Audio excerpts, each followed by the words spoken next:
But two are now live. Benedict, overall, neither man really seeing to have come out in front on that debate. How do you see it? Were there things that set them apart?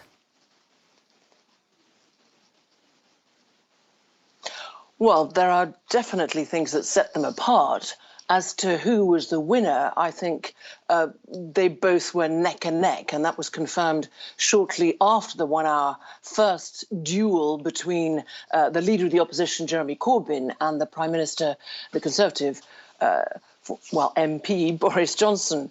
And really, it was not a game changer. Some people found it, there was no major gaffe, let's say that. There were some wobbly moments for both.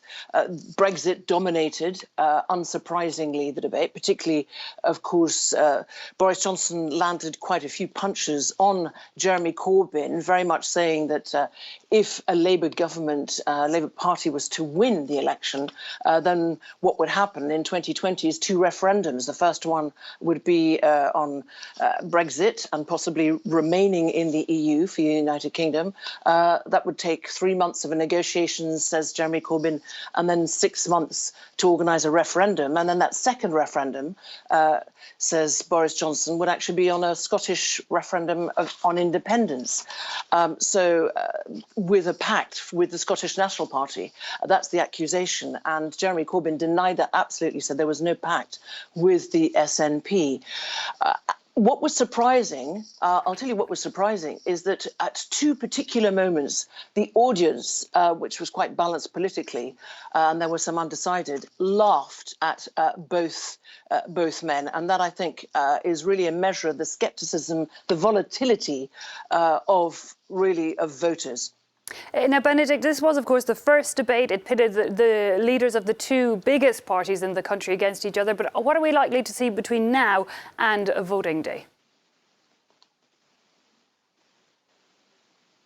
So we're going to see many more of these battles. The two men will be in another TV debate towards, about 5 days before the general election. Let's remember that's on the 12th of December, with the results in early morning on the Friday, the 13th of December. Let's be clear, the Conservatives are way in the lead. Let's also remember it's not a presidential system, although it is clear that the personalities of both Boris Johnson and Jeremy Corbyn are playing a big part. I should also, in fairness, point out that Jeremy Corbyn was talking a lot about also nationalisations again and protecting public services. He'd like to nationalise broadband, water, railways and other things.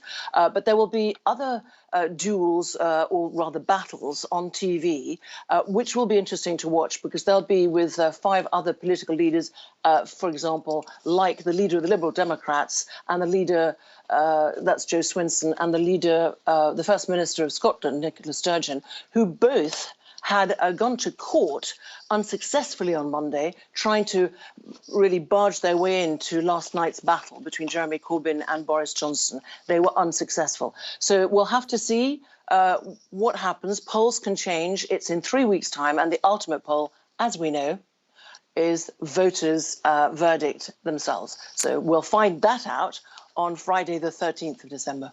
OK, for now, thanks indeed, Benedict Pavio there, coming to us live from London.